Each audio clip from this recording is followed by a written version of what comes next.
ओम नमो भगवते वासुदेवाय। ओम नमो भगवते वासुदेवाय। ओम नमो भगवते वासुदेवाय। गीता से तो आप सबका परिचय है। सारे विश्व में आज लोगों का गीता से परिचय है। भक्तिवेदांत स्वामी प्रभुपाद जी ने भगवत गीता का अनुवाद किया, जिसको भगवत गीता यथारूप के नाम से प्रकाशित किया गया है। और ये भगवत गीता का आगे विश्व के 100 से अधिक अंतर्राष्ट्रीय भाषा में अनुवाद हो गया है। आज आप भगवत गीता को चीन भाषा में प्राप्त कर सकते हो, रूसी भाषा में, फ्रेंच भाषा में, कोई भाषा नहीं है जिसमें आप प्राप्त नहीं कर सकते। और सब भाषा में लोग गीता को बहुत सावधानी से पढ़ रहे हैं। बड़े बड़े महाविद्यालय हैं, पाठशालाएं हैं, सब जगह आपको भगवत गीता यथारूप प्राप्त होगी। तो क्या कारण है? गीता का जो उपदेश है पूरे मानव समाज के लिए है। भगवान कहते हैं गीता में, अहम बीजा प्रजापिता, मैं हूं सबका पिता। तो जैसे कि हर व्यक्ति के एक माता और पिता होते हैं, पर इन सब के पीछे भी किसी का हाथ होता है। तो भगवत गीता का जो उपदेश है ये पूरे मानव समाज के लिए है। आप परसों हम लोग गीता जयंती मनाने जा रहे हैं। हाँ, आपने शायद सुना होगा। तो गीता जयंती का तो अर्थ यह है वो दिन जबकि गीता की शिक्षा ने जन्म लिया हो। ठीक है ना? जयंती का तो वही अर्थ होता है जिस दिन वो कोई व्यक्ति जन्म लेता है। तो हम सोचते हैं गीता के उपदेश ने जन्म लिया कुरुक्षेत्र के युद्ध में, आज से लगभग 5000 साल पूर्व। क्या ये सत्य है? हाँ, सत्य है। पर जन्म नहीं, क्योंकि गीता का जो उपदेश है ये तो सनातन उपदेश है। अगर आप गहराई से देखो तो गीता में भगवान कहते हैं, मैंने ज्ञान सबसे पहले दिया था किसे? विवासवान, सूर्य के स्वामी विवासवान को। सूर्य के स्वामी विवासवान को यह उपदेश दिया था। कब? 5000 साल पहले नहीं, 12 करोड़ साल पहले। 12 करोड़, आप गिन भी नहीं सकते। हाँ, 12 करोड़। सूर्य के देव स्वामी हैं। जैसे कि हमारे देश में प्रधानमंत्री हैं, तो सूर्य लोक के भी स्वामी हैं, जिन्हें विवासवान के नाम से बुलाया जाता है। तो विवासवान से वो संदेश आया हंसते हंसते।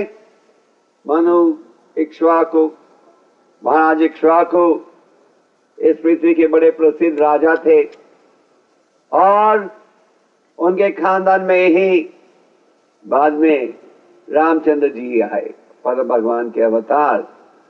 और महाभारत में कहा गया है कि महाराज इक्ष्वाकु को यह संदेश दिया था इस पृथ्वी पर लगभग 20 लाख साल पहले, त्रेतायुग के आरंभ में।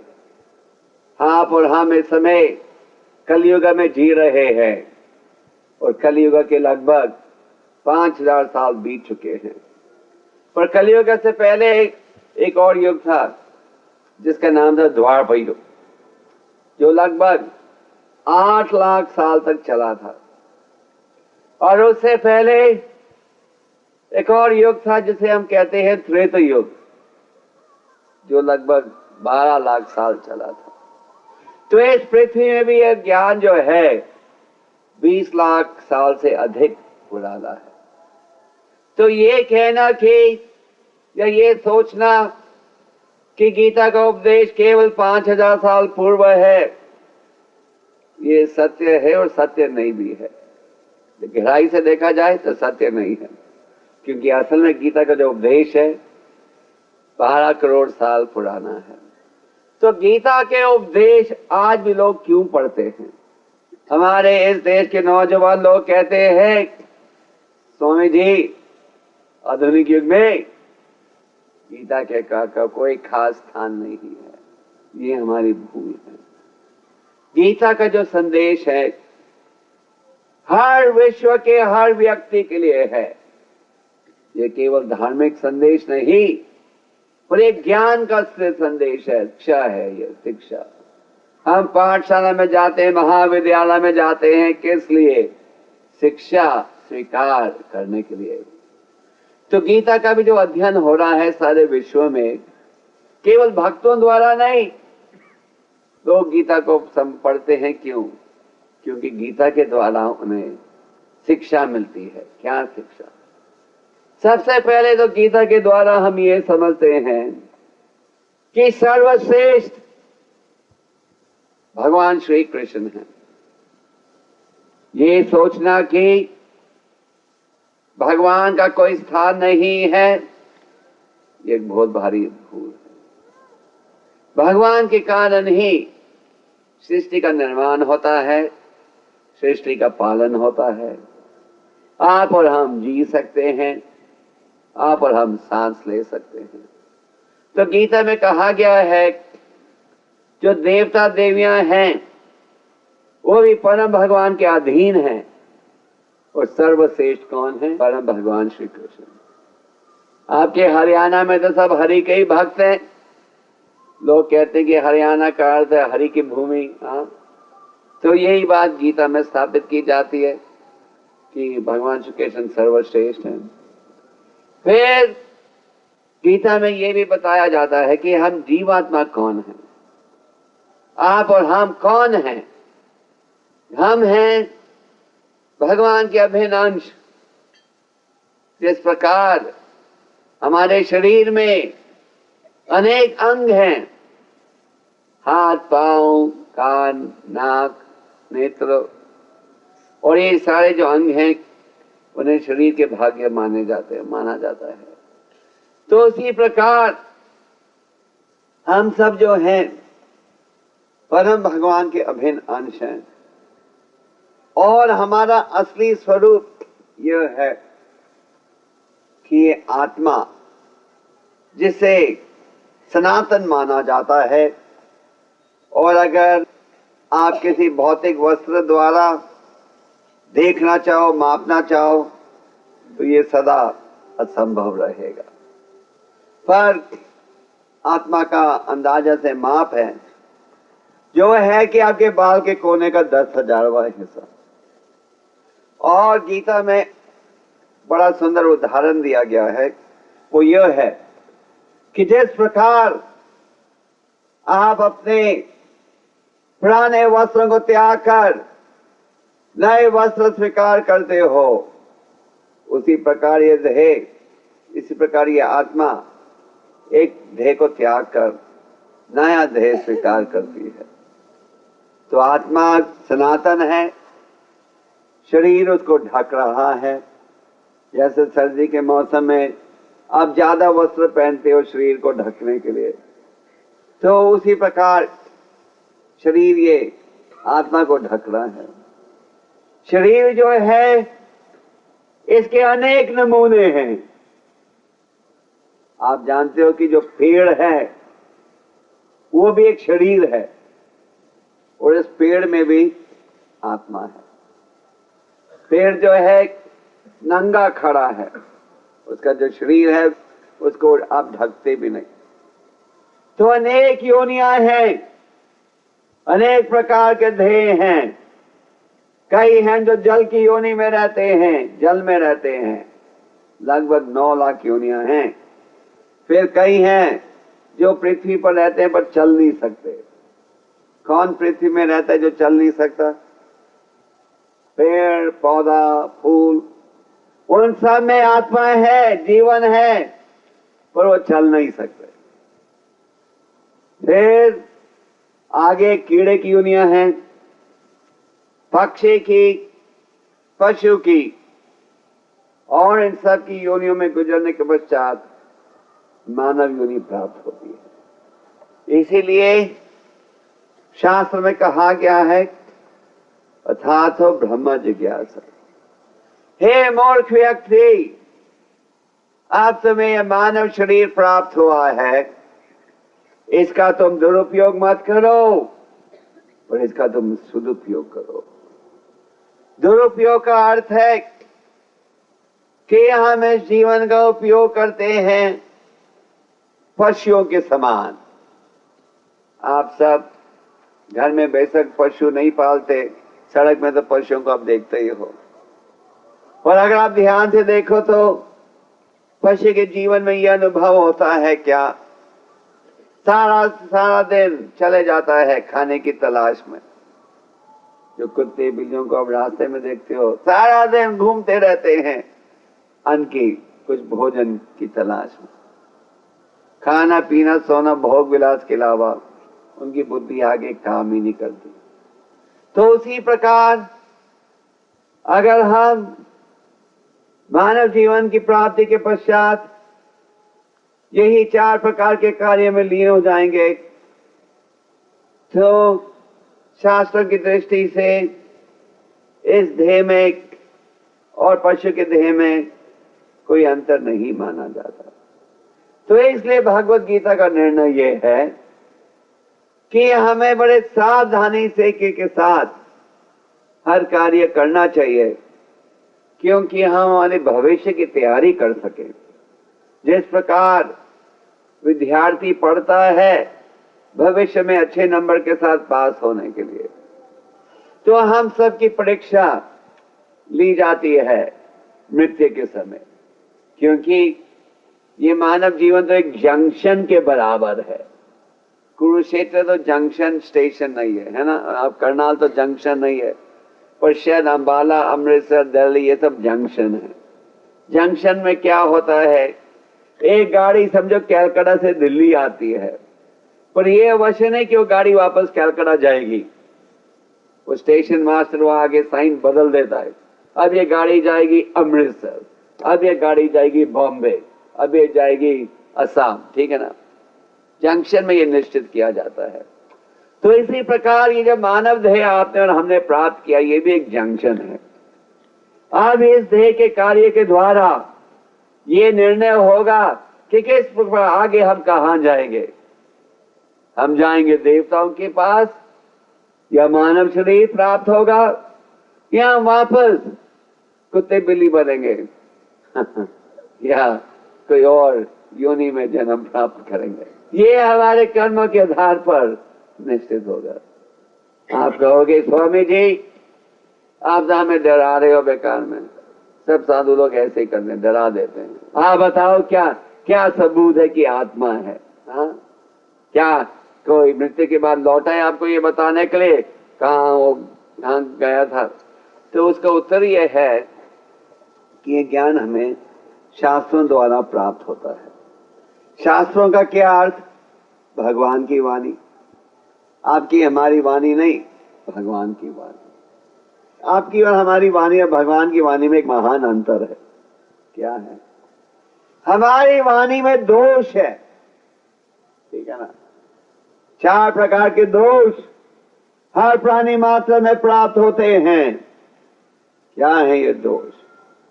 एक दोष यह है कि हम सब गलती करते हैं।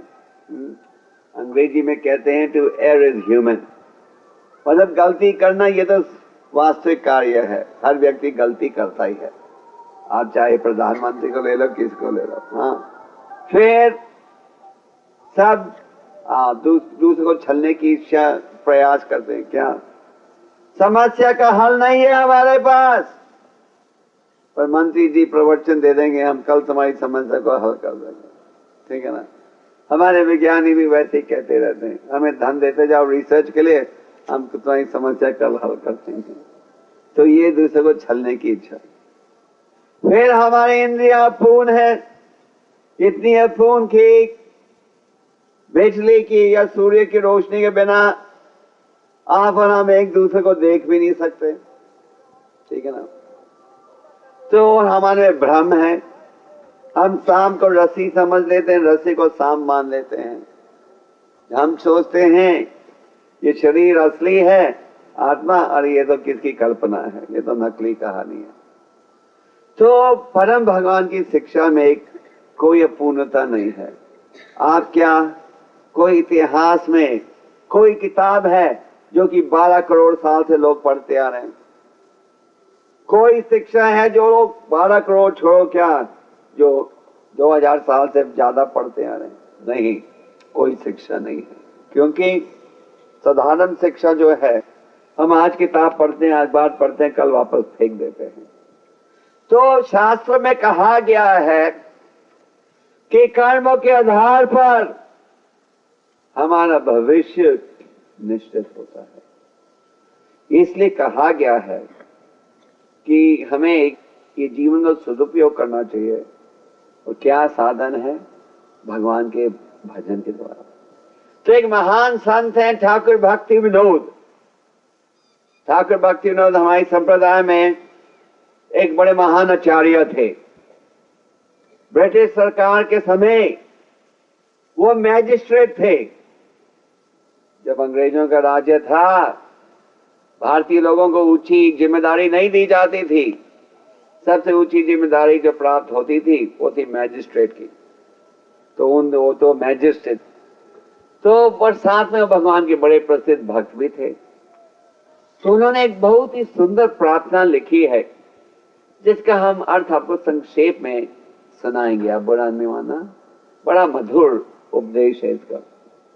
कहते हैं, जाय गौर मधुर स्वरे, हरे कृष्णा कृष्णा कृष्णा हरे हरे, हरे राम राम राम हरे हरे। गौर से अर्थ है गौरांगा महाप्रभु। चैतन्य महाप्रभु जी परम भगवान के अवतार हैं।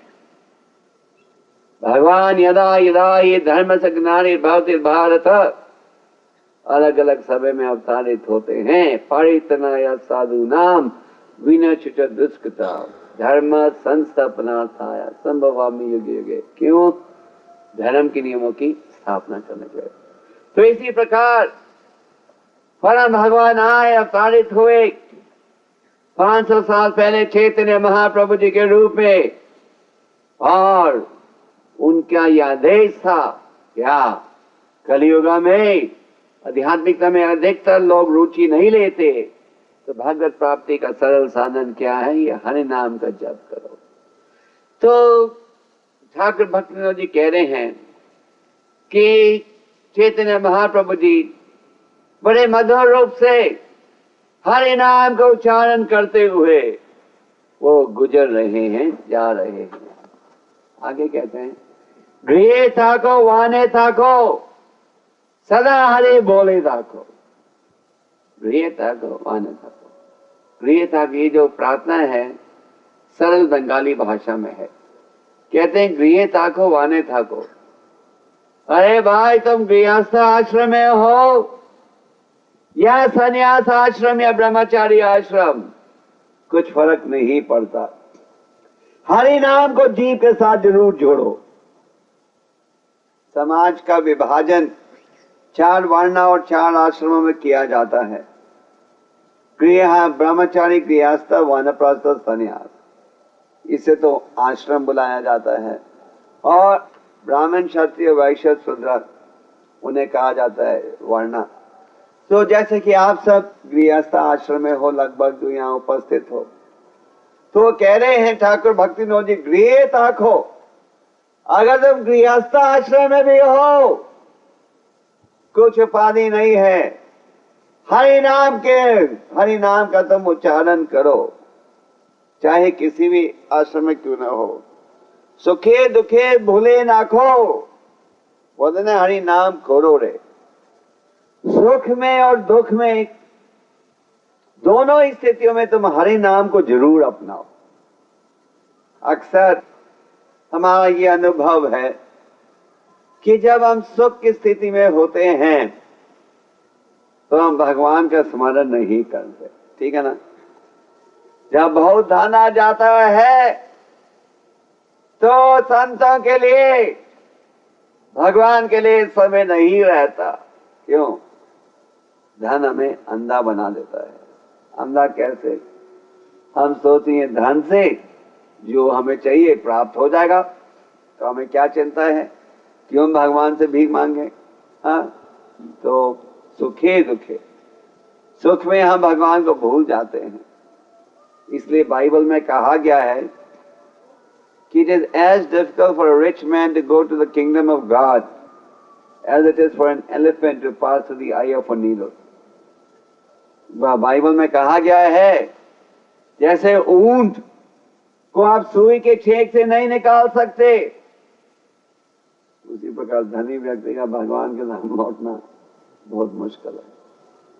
क्योंकि जब हम सुख की स्थिति में होते हैं तो हम भूल जाते हैं भगवान को। पर ठाकुर भक्तिविनोद जी कह रहे हैं, दुखे दुखे, सुख में या दुख में, दोनों ही स्थितियों में भगवान का स्मरण जरूर करो, भगवान के नाम को आप जरूर अपनाओ।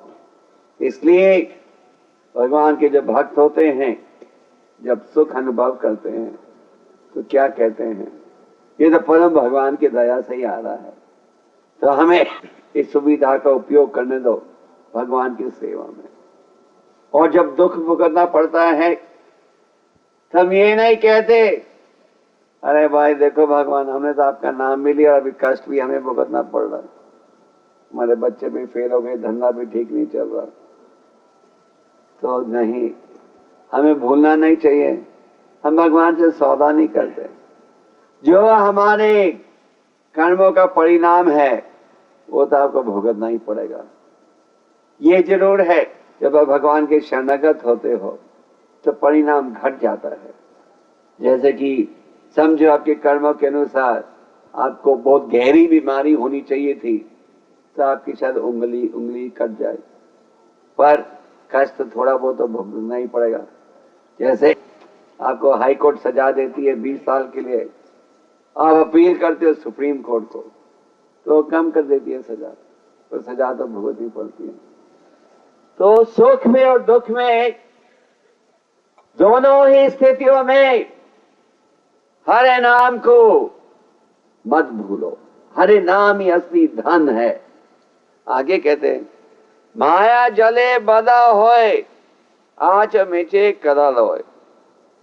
हे मूर्ख व्यक्ति, तुम माया के बंधन में फंस गए हो, और माया के बंधन में फंसकर तुम अपने स्वरूप को भूल रहे हो, और बेकार में इतना परिश्रम करना पड़ रहा है। अगर आप भौतिक जीवन को देखो, इतना परिश्रम करना पड़ता है। हाँ, सोचते हैं क्या कि हम ये परिश्रम से घर वालों को खुश करेंगे, मित्रों को खुश करेंगे, रिश्तेदारों को खुश करेंगे, पर अंत में लोग क्या कहते हैं, आपने तो हमारे लिए कुछ किया ही नहीं। आपने भी सुना ही ऐसे घर में कहते हैं लोग, आपने क्या किया है हमारे लिए? हाँ, वो तो सब करते हैं, आपने खास क्या किया? कोई भी संतोष नहीं है। कितना भी परिश्रम कर लो,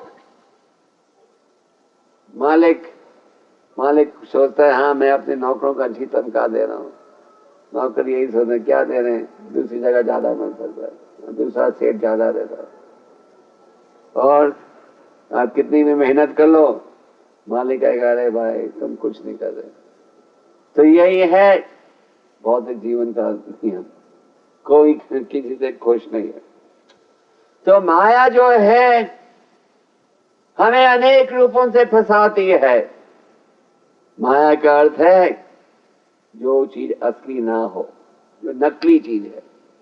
तो मतलब दूसरे शब्दों में यह है कि हम नकली चीज को असली समझ लेते हैं और असली चीज को नकली समझ लेते हैं। जैसे कि आध्यात्मिक शिक्षा ये महत्वपूर्ण है, पर हम इसकी आवश्यकता नहीं समझते। तो माया हमें अनेक रूपों से भगवान को भुला देती है।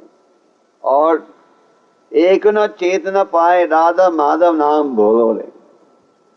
कहते हैं आप तुमने ये मानव जीवन प्राप्त हुआ है जिसमें पूरी चेतना है। ये तो आप मानोगे कि हमारी चेतना और पशु की चेतना में थोड़ा अंतर है। आप जब लाल बत्ती के होते हुए सड़क की दूसरी तरफ जाते हो, पुलिस वाले आपको पकड़ लेते हैं, और जब कुत्ते बिल्ली जाते हैं उनको कोई पकड़ता है नहीं पकड़ता। आप बीमारी होती है सीधा डॉक्टर के पास जाते हो, पर पशु तो तड़पते रहते हैं। हाँ, कोई भाग्यवान हो तो अच्छा मालिक मिलता है पशु को, नहीं तो उनको तड़पना ही पड़ता है। सर्दी में आप रजाई ले लेते हो, हीटर चला लेते हो, 2-3 कंबल ले लेते हो, पर पशुओं को ये सुविधा मिलती है क्या? नहीं मिलती, ठंड में ही उन्हें घूमना पड़ता है। तो इसलिए कहा गया है आप ये मानव शरीर प्राप्त हुआ है जिसमें तुम्हारी बहुत गहरी चेतना है। आप इसका दुरुपयोग मत करो, इसका सावधानी से उपयोग करो। इसलिए कहते हैं अब तुम हरि नाम, राधा माधव, भगवान के शरणगत हो। भगवान के तो अनेक नाम है, जिनमें से राधा माधव भी एक नाम है। तो कहते हैं संत ठाकुर भक्तिविनोद जी कि अब पूरी चेतना प्राप्त हुई है, तो इसलिए अवश्य ही किसी न किसी रूप से भगवान के शरणगत हो जाओ। जीवन अहिल शेषा न बाजिले ऋषिकेश। मनुष्य तुम्हारा जो जीवन है किसी समय भी समाप्त हो सकता है, किसी समय भी समाप्त हो सकता है ये जीवन। उदाहरण दिया जाता है जैसे कि कमल के फूल में पानी का बूंद हो, वो पानी का बूंद किसी समय भी नीचे गिर सकता है। ठीक है, आपकी कोई इंश्योरेंस कंपनी ये नहीं कहेगी ठीक है हमें प्रीमियम भर, हम गारंटी देते 10 साल नहीं गिरेगा, कोई नहीं कहेगा। तो जिस प्रकार पानी का बूंद किसी समय भी नीचे गिर सकता है कमल के पत्ते से, उसी प्रकार ये जीवन जो है किसी समय भी समाप्त हो सकता है। हमें भूलना नहीं चाहिए। आप सब सुनते हो रोज, अखबार में पढ़ते हो रोज, अचानक उसका देहांत हो गया। हाँ, हम क्या कहते हैं, अफसोस करते हैं, अरे इतनी अच्छी सेहत थी, जवान था लड़का, कैसे हो गया ये। हम भूल जाते हैं कि अंत किसी समय भी आ सकता है। आज से हजारों साल पहले यमराज जी जो मृत्यु के देवता हैं, उन्होंने प्रश्न पूछा युधिष्ठिर महाराज से, युधिष्ठिर ये बताओ तुम्हें संसार में आश्चर्य की क्या सबसे बात लगती है? युधिष्ठिर ने कहा हाँ यमराज जी, हर व्यक्ति देख रहा है उसके माता पिता दादा दादी सबका देहांत हो गया, तो वो क्या सोचता है उसका अंत नहीं आएगा, और आएगा भी तो पहले मृत्यु खटखटाएगी दरवाजे को, और हमें नहीं चाहिए वो अंदर आए तो हम दरवाजा नहीं खोलेंगे।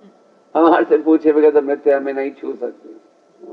हमारा खास रिश्ता है यमराज जी के साथ, और कुछ रिश्ता नहीं है, तो अंत किसी समय भी आ सकता है। तो इसलिए कहते हैं तो हमने अपनी इंद्रियों को की सेवा की है, भगवान की सेवा नहीं की है। तो इसलिए ठाकुर भक्तिविनोद जी कहते हैं कि कृपा करके हरि नाम को अपनाओ, हरि नाम का रस महसूस करो। आज अंतरराष्ट्रीय कृष्ण भावना संघ के सारे विश्व में केंद्र हैं। विश्व का कोई देश नहीं है, लंदन चले जाओ, रोम चले जाओ, पेरिस चले जाओ, जिनीवा चले जाओ, ज़ूरिक चले जाओ, न्यूयॉर्क चले जाओ, मॉस्को चले जाओ, कोई देश नहीं है जहाँ की इस्कॉन के केंद्र नहीं है या इस्कॉन के भक्त नहीं हो। आज जो आप देख रहे हैं छोटा सा नमूना, आपके शहर में ये भक्त आए हैं अमेरिका से, यूगोस्लाविया से, रूस से, यूरोप से, सब देशों से। तो ये भक्त कहाँ से आ रहे हैं? क्योंकि इनके माँ बाप रिश्तेदार सब भक्त हैं, इसलिए वो बच्चों को भी वो अच्छी शिक्षा दे रहे हैं। तो क्या कारण है कि लोग हरि नाम को अपना रहे हैं, गीता को पढ़ रहे हैं? कुछ रिश्वत तो हम उनको दे रहे नहीं है। कहते हैं हमारे भारत देश में ईसाई लोग जब आते हैं लोगों को प्रभावित करने के लिए, उनका तो फिक्स रेट रहता है 10,000 रुपए। अभी तो बढ़ जाएगा भाव से, महंगाई का जमाना है। तो 10-15 हजार रुपए दे देते हैं और मुर्गी दे देते हैं बदलने के लिए। तो इनको कुछ धन नहीं देना। लोग इसको स्वीकार कर रहे हैं, क्यों? क्योंकि ये सुख दे रहा है, सुरक्षा दे रहा है, आनंद दे रहा है। तो हर व्यक्ति खुशी चाहता है। आप सब भी चाहते हो। हाँ, आप हरियाणा में रहते हो, करनाल में रहते हो। हम भी करनाल में रहते थे काफी समय पहले, 1 साल पढ़ाई की थी। तो आप लोग, हर व्यक्ति खुशी चाहता है, सुख की तलाश में है। पर ये सुख प्राप्त करने का साधन क्या है? हम सोचते हैं धन मिल जाएगा तो बस सब, सोचते हैं अमेरिका पहुंच जाए बस सब ठीक हो जाएगा। पर हमारे भारतीय भाइयों को हम अमेरिका में भी मिलते हैं और अमेरिकन लोगों को भी कोई खुश नहीं है। भौतिक संसार में 7 प्रकार के कष्ट हैं। जन्म, मरण, बुढ़ापा, बीमारी। मन सताता है, दूसरे व्यक्ति सताते हैं, प्रकृति सताती है। आप धनी हो, आप ये नहीं चाहते कि कभी ये धन आपको छोड़ना पड़े, है ना? चाहते हो? नहीं चाहते। आपने चाणक्य पंडित जी का नाम सुना है? हाँ, तो चाणक्य पंडित जी ने बड़े सुंदर शब्दों में कहा है, या ये धन आपको छोड़ देगा या आपको धन को छोड़ना पड़ेगा। सत्य है ना? या धन आपको छोड़ देगा या आपको धन को नमस्ते कहना पड़ेगा। पर धन आप ज्यादा देर इसका आनंद नहीं उठा सकते। आज जवान शरीर हो, खूबसूरत हो, सब आपके पीछे भाग रहे हैं, देखो इतना खूबसूरत व्यक्ति, और कब तक ये खूबसूरती को अपने साथ रखो? 10, 20, 30, 40 साल बस। इतिहास में आप देख सकते हो कितने प्रसिद्ध फिल्मी कलाकार आए, हाँ, कितने प्रसिद्ध धनी व्यक्ति आए, कितने प्रसिद्ध लोग राजा बने। आज कहाँ है वो? केवल इतिहास की किताबों में। हाँ, एक समय था, तो एक समय था आपके बारे में भी आपके बच्चे कहेंगे, हाँ हमारे पिताजी थे, ये थे, दादाजी थे वगैरह। तो हमें भूलना नहीं चाहिए, ये शरीर, ये रिश्तेदार, ये रहने का ठिकाना, मकान, संपत्ति 2 दिन के साथी।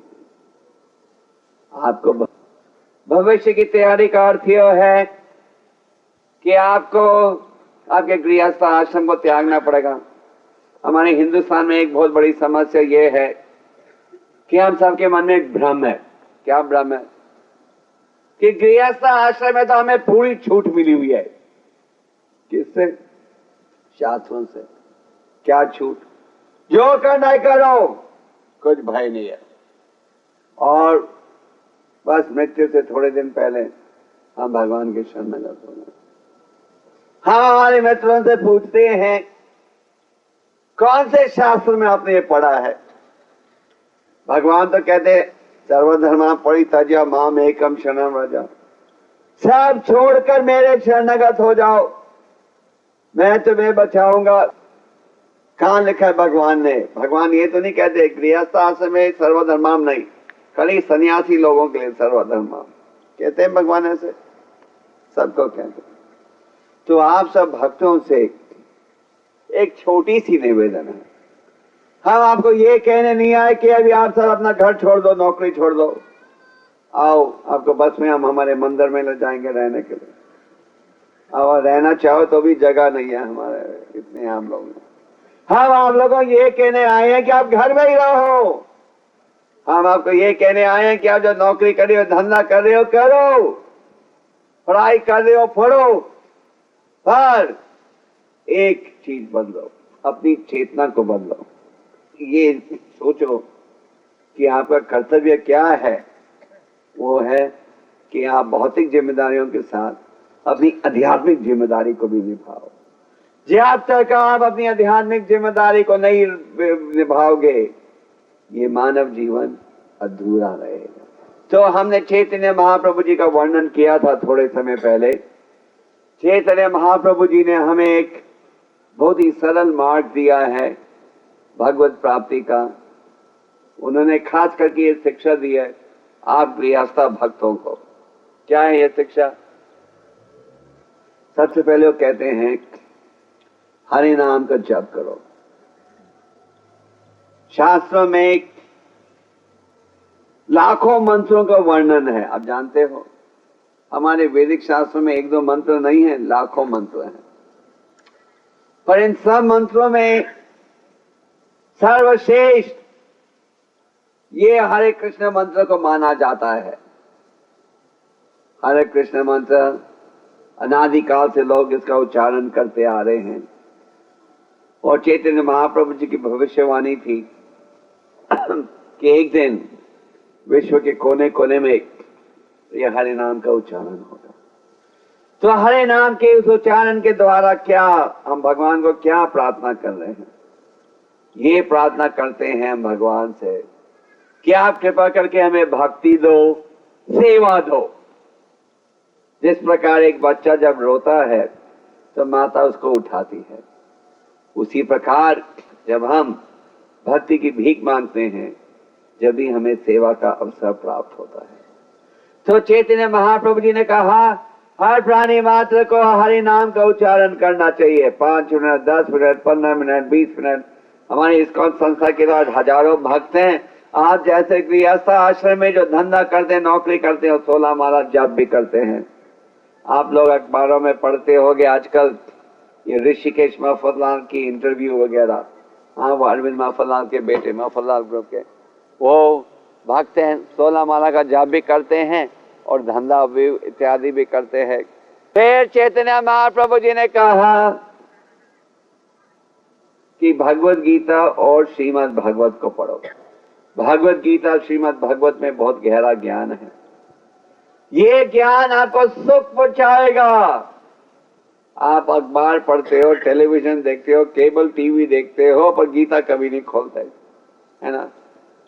आप लोग सब केबल टीवी का चैनल खरीद लेते हो, आजकल तो 10-10 चैनल आ रहे हैं ना, पर हम गीता को कभी नहीं पढ़ते।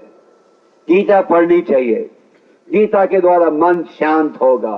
गीता के द्वारा आप असली शांति की प्राप्ति कर सकोगे। आप समझ सकोगे कि आपका हो कौन। और भगवान कहते हैं पत्रम पुष्पम फलम तोयम यो में भक्त्या प्रयाचति। तो मुझे पत्ता खिलाओ, फल खिलाओ, जल पिलाओ प्रेम और भक्ति के साथ। तो घर में जो भी आप खाओ, पर मांस न मच्छी नहीं, फल सब्जी इत्यादि शाकाहारी खाना खाओ, भगवान के चरणों में अर्पण करो, फिर ये प्रसाद बन जाता है। और जब भी मौका मिले भक्तों की संगत का लाभ उठाओ। आपके करनाल में तो केंद्र नहीं है, पर कुरुक्षेत्र में है, चंडीगढ़ में है, दिल्ली में है। भक्तों की संगत का लाभ उठाओ। तो इस प्रकार आप जहां हो वहां रहते हुए अपने जीवन को सुधार सकेंगे। तो आप सब भक्तों से ये निवेदन है कि आप हरे कृष्ण मंत्र को अपनाओ और कृपा करके भगवत गीता को पढ़ो और इस प्रकार अपने जीवन को सफल बनाओ। हरे कृष्ण।